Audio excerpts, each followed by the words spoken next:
Grandmother got any grandchildren? No, she...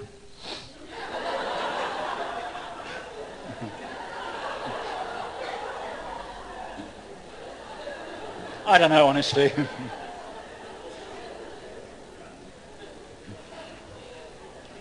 I reckon if your grandmother hasn't got any grandchildren, your problems go beyond the purely linguistic domain. Okay. The point there is realism. The language needs to be realistic. And I want to talk about realism in a much wider sense. In teaching, we need to be realistic. For one thing, we are not going to turn our learners into native speakers. We're not going to turn them into anything like native speakers. We've got a tiny amount of time. Languages are enormous. But people often act as if somehow it was possible, somehow by correcting every single mistake, you could turn them into native speakers. So there are a lot of teachers, I'm sure not you, but there are a lot of teachers who are seriously over-perfectionist. They fuss an enormous amount about getting all the grammar right, all the spelling, everything. I think perfectionism of that kind in language teaching is catastrophic. I really do. It's bad for the learners, because the learners keep getting corrected, and they lose confidence, they stop trying, anything I do is going to be wrong. I was talking to a German gymnasium teacher of English who said that she's got colleagues who managed to achieve in their classes a state that she called error-free silence. Fehlerfreies Schweigen. No mistakes because they don't say anything at all. Completely silent. It's not only bad for the learners, it's bad for the teachers. Teachers worry if they're teaching a language that's not their own because they feel they're not as good as native speakers. They're likely to make mistakes, so the pronunciation isn't quite right. Well, I think we just have to remember that people don't learn foreign languages perfectly after early childhood. It doesn't happen to language teachers or anybody else. You probably know one exception.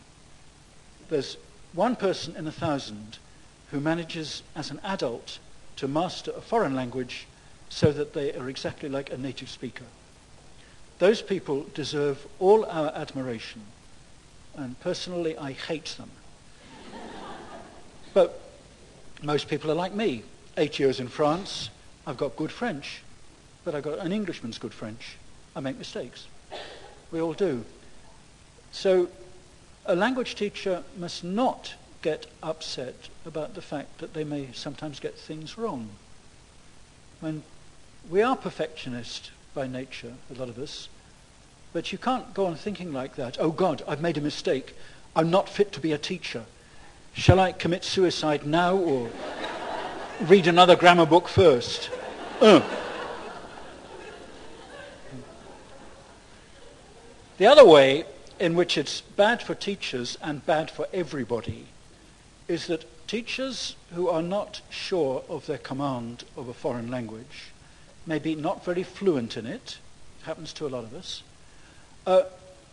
won't use it in class. They're afraid of speaking in class. They're not confident enough, not fluent enough, think they're going to get it wrong. And so you get English classes where the teacher doesn't speak English. Well, if the teacher doesn't speak English, sure as hell the students won't. A very important thing to keep in mind, I think, is that perfection is not possible and not desirable in our business. There was a wonderful thing said about being a parent by Bruno Bettelheim. He said, children are not designed to grow up with perfect parents. They're designed to grow up with good enough parents. Well, when I read that, I went, oof. It's hard enough to be good enough, but that's the best you can do. What we need in language teaching is good enough teachers with good enough English, producing good enough learners with good enough English. That's hard enough to achieve anyway, but that's the best we can get. And if we keep that in mind, it can change the perspective quite a bit. One thing to bear in mind, forget everything else I'm saying, but don't forget the next bit. I was in Japan last autumn. Japan is one of many countries in the Far East where they have a problem because the teachers of English can't speak English, a lot of them, and what they do in the class does not teach anybody to speak English. What goes on in quite a number of Japanese English language classes is this. They read aloud, slowly, sentences in English, they translate them into Japanese, and they learn grammar rules by heart. It's very like what happened in my secondary school French classes when I was learning French. We took turns to read aloud sentences in French, and we translated them into English, and we learned grammar rules by heart. Now, this is the thing to remember. People learn what they do. If you want to know what the students are learning, look at what they're doing. If what they are doing is to listen to other students translating slowly sentences from English into Slovak, then that's what they're learning to do. And they may become very good at listening to other people slowly translating sentences from English into Slovak. Just like these Japanese children were practicing their Japanese, they were getting very good at listening to each other, translating badly pronounced sentences into Japanese. They weren't learning any English at all. That wasn't what they were doing.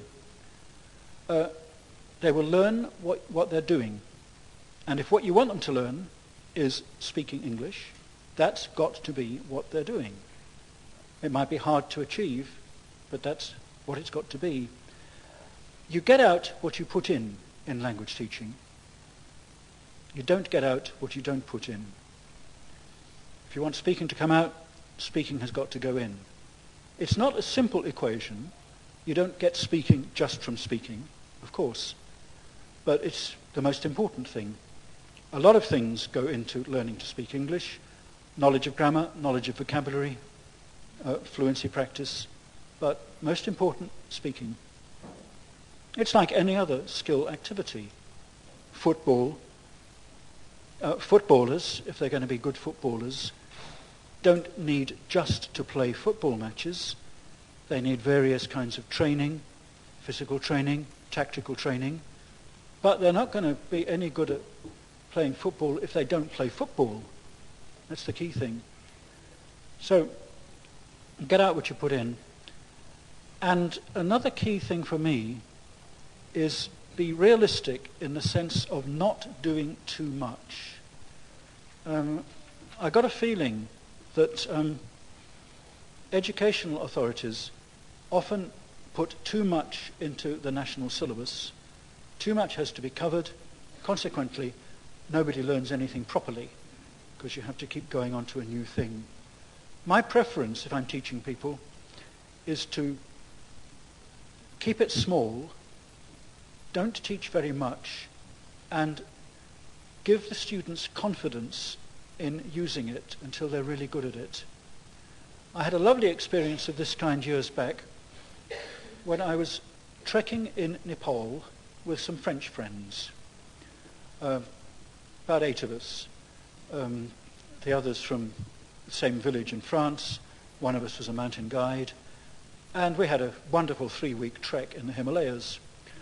But early on, I asked the French people if they'd like to do a little bit of English during the trek, because we were 6 or 8 hours walking along every day. And they said, yeah, they'd like that.